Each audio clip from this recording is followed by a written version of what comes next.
Bonjour, c'est Capucine et bienvenue dans cette vidéo. Donc, nous allons parler du réflexe d'agrippement, des problèmes d'écriture, dysgraphie, problèmes de motricité fine en lien avec le réflexe d'agrippement. Et tout d'abord, si vous voulez aller plus loin sur les réflexes archaïques, vous pourrez trouver une formation donc pour les enfants plus grands à partir de 8 ans sur tous ces problèmes d'intégration des réflexes donc, sur mon site. Et puis prochainement va sortir donc, une formation sur les nourrissons et comment on va pouvoir les accompagner dès tout petits dans la motricité et permettre la bonne intégration des réflexes archaïques. Donc si vous ne connaissez pas les réflexes archaïques, vous pouvez déjà trouver d'autres vidéos sur ma chaîne qui vous expliquent un petit peu ce que c'est. Donc c'est pour le réflexe d'agrippement, voilà, ça va vous expliquer. C'est quand on va mettre un objet dans la main de l'enfant, il va agripper spontanément à la naissance et donc ça s'appelle le réflexe d'agrippement. Et donc il est présent de la naissance à peu près jusqu'à 10 mois. Il va progressivement en fait disparaître quand l'enfant il va pouvoir progressivement développer sa motricité fine. Et il va pouvoir, en fait c'est quand l'enfant il va commencer à lâcher des objets par terre, en fait là on sait que son réflexe est en train de maturer et est en train de disparaître. Et plus il va développer sa motricité fine, plus il va perdre son réflexe d'agrippement. Et donc ce réflexe, il va participer également à la manipulation des gros objets et puis progressivement, il va aller vers la motricité fine pour aller vers l'écriture. Et quand on a un réflexe qui est encore présent, qu'est-ce qui va se passer chez l'enfant plus grand? En fait, avec un stylo, si en fait le stylo va déclencher le réflexe, donc du coup, ils vont avoir tendance à s'agripper un petit peu trop fort sur le stylo. Il y a des enfants, des fois, ils peuvent percer la feuille tellement ils sont agrippés fortement. Et si on a aussi des fois l'inverse où c'est trop mou en fait, donc il manque de tonicité dans la main. Et ce réflexe, il va aussi être en lien avec la mise en place de la latéralité, donc droite-gauche.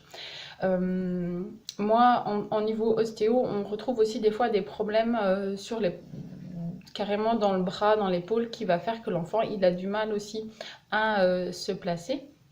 Cette motricité fine aussi, elle va arriver quand l'enfant il a une posture stable. Ça veut dire qu'il faut d'abord qu'il soit stable dans son bassin, dans son tronc. Donc là, il y a d'autres réflexes qui vont intervenir pour pouvoir libérer ses mains en fait.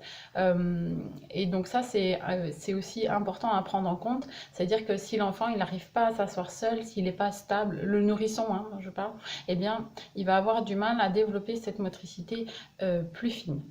Donc là, je vais vous montrer donc l'exemple de plusieurs enfants à différents âges où on va voir ce réflexe d'agrippement. Donc le tout premier exemple, c'est une petite fille qui a 2 jours quand j'ai fait la vidéo. Et donc elle, ce qu'on voit, c'est que pour l'instant, son réflexe d'agrippement, il n'est pas présent. Il est même presque un peu inversé, c'est-à-dire que quand je mets là, la petite, elle a plutôt tendance à ouvrir et à force de venir stimuler, elle vient quand même un petit peu fermer, mais c'est pas aussi franc que certains enfants.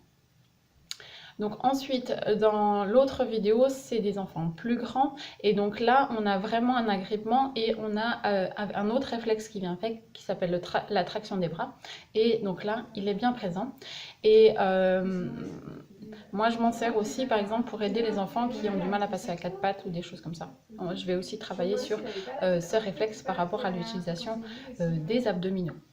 Donc je vous rappelle que si vous voulez découvrir un peu plus sur les réflexes archaïques, la motricité de l'enfant, je vais bientôt sortir une prochaine formation pour pouvoir accompagner les enfants.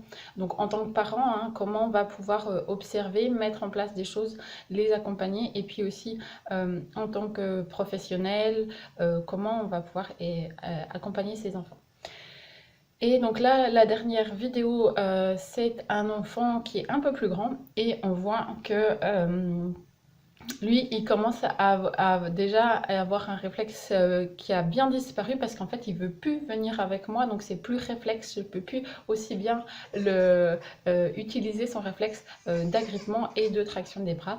Donc c'est de tête, il doit avoir 10 ou 11 mois et on voit que son réflexe est en train de disparaître, donc tout va bien. Eh bien, voilà. Si vous avez aimé cette vidéo, n'hésitez pas donc à vous abonner. Si vous voulez en découvrir plus, allez vous inscrire sur le site. Et puis à très bientôt pour une prochaine vidéo.